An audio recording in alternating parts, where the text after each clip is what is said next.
and as a young woman, seeing Justice Jackson on the Supreme Court is invigorating, truly.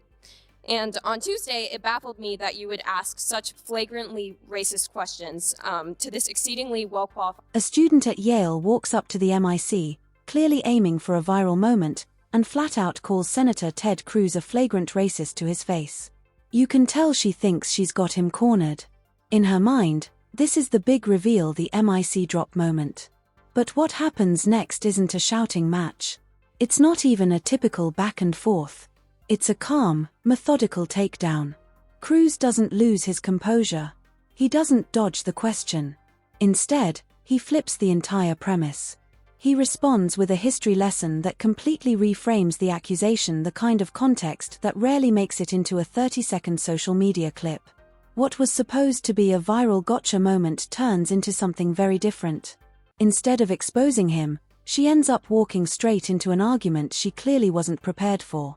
Since you're here tonight, though, in the name of fostering intellectual diversity in academic spaces, it would appear to me that you already recognize the importance of new perspectives, and as a young woman, seeing Justice Jackson on the Supreme Court is invigorating, truly.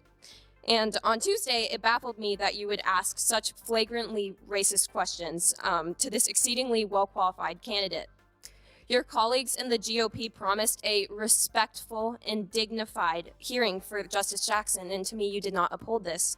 So today I wanted to create a space where you might be able to challenge your own thinking, as prudent scholars often do. So I'm here to ask you, what are two nice comments you can give about recent nominee Justice Jackson's judicial experience, besides from she has an easy smile?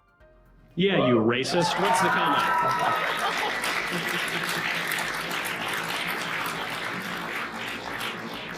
Well, let me start by thanking you for being here.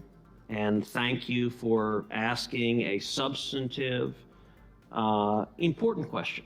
Thank you for engaging in a conversation. I think we all would be better off if we engage in substantive conversations. There's a lot to praise about Judge Jackson. She is very, very bright. She is very, very accomplished. She is very talented. She has an impressive and inspiring personal story. I will say, sitting listening to her opening remarks, where she described her personal story, she described her parents' journey. You had to be dead not to be inspired by that journey. And listen, I will say more broadly, if you look at the history of our country, if you look at the history of our country on race, it is absolutely inspiring to see an African-American woman serving on the Supreme Court. I will also point out that when it comes to issues of race, I think both the press and the modern left are hypocritical on this question. That they only define someone as black, or they only define someone as Hispanic, if they agree with them ideologically. So, Clarence Thomas has been on the court for decades. Clarence Thomas is a black man. The left hates him. They despise Clarence Thomas. And I'll tell you, by the way, the treatment of Clarence Thomas on the left is markedly different than, say, Antonin Scalia. Antonin Scalia was brilliant. He and Justice Thomas were every bit as conservative. And yet, the vitriol that was heaped on Clarence Thomas, nasty, racist language from the left. There was one magazine cover that showed Clarence Thomas as an Uncle Tom sitting at Scalia's feet. I think it was racist and disgusting. And listen, I will say this as an Hispanic man. As an Hispanic man, Jorge Ramos went on television in Spanish and described me as a traitor to my race for daring. Okay, look, that says something about the view of the left, that they're telling you you have one way to view things and one way only. And if you don't, we'll demonize and attack you. So look, and by the way, in terms of having the first African-American woman on the Supreme Court, there was an opportunity for this to happen 20 years ago. There's a judge named Janice Rogers Brown. Janice Rogers Brown was a Supreme Court justice on the California Supreme Court. George W. Bush nominated Janice Rogers Brown to the D.C. Circuit. At the beginning of his presidency, he nominated Judge Brown to the D.C. Circuit. The Democrats filibustered Judge Brown. That filibuster was led by a guy named Joe Biden. It also included people like Chuck Schumer. It included Pat Leahy, included Dianne Feinstein.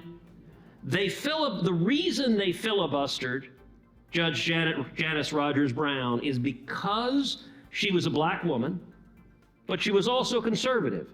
And they did not want her to go to the Supreme Court. And they succeeded in filibustering her. They delayed her nomination for a couple of years until it finally went through. She finally went to the D.C. Circuit. Now, everyone who was harumphing in the media that if you oppose an African-American woman who's a qualified judge, you're a racist, precisely zero of them thought it was racist for Democrats, including Joe Biden, to filibuster Janice Rogers Brown. By the way, there was another nominee that Bush put forward, a guy named Miguel Estrada. Miguel is an incredibly qualified Supreme Court advocate. He was nominated to the D.C. Circuit as well. The Democrats filibustered him. If you read the memos that were leaked from Ted Kennedy's lawyers, here's what Ted Kennedy's lawyers said about Miguel Estrada. They said, "We must stop him, quote, because he is Hispanic." That's what Ted Kennedy's lawyers said in writing. Now, I'm going to suggest to you, if you oppose somebody because of their race, that is the definition of racist. And look, I'll point out in your question, you said that my questioning of Judge Jackson was you used the term racist. Listen, racism is a horrific evil in this country.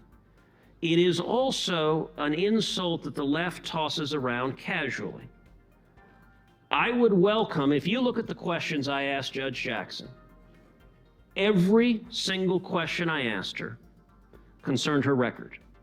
Either her record as a judge, sentencing defendants before her, or her record writing academic materials and law reviews, or her record giving speeches to law schools.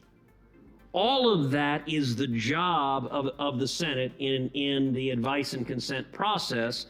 And so respectfully, I could not disagree more deeply when you say it is racist to examine a judge based on their record.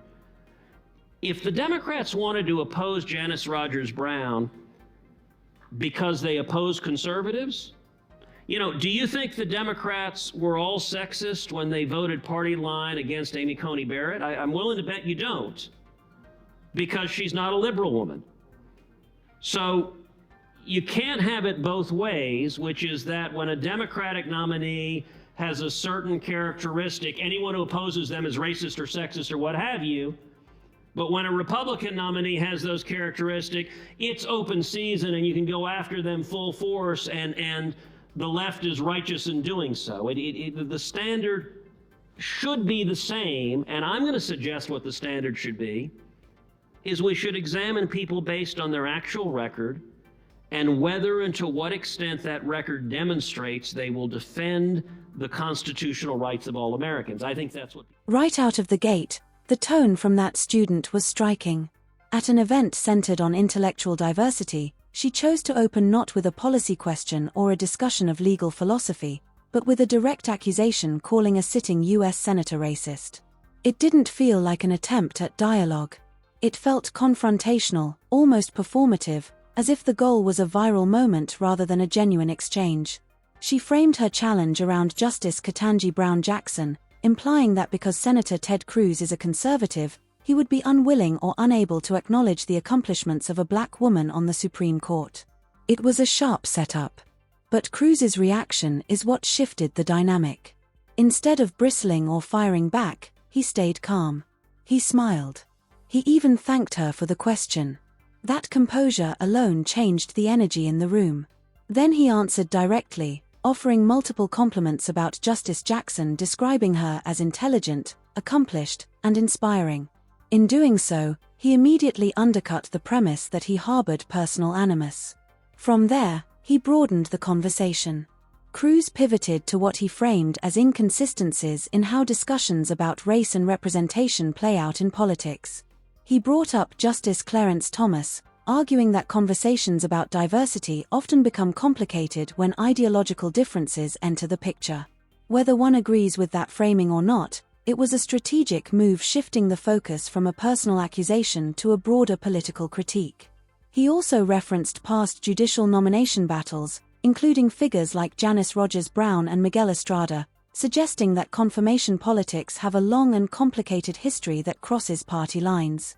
By doing so, he tried to reframe the moment as part of a larger pattern of partisan conflict rather than a simple moral indictment. In the end, what began as a pointed accusation turned into a wider debate about ideology, representation, and political double standards. Supporters would likely say Cruz handled it with poise and turned a hostile question into an opportunity to make his case. Critics might argue that the student was right to press him directly and that challenging elected officials is part of civic engagement. Either way, it was a revealing exchange not just about the individuals involved, but about how race, politics, and public discourse intersect in today's climate.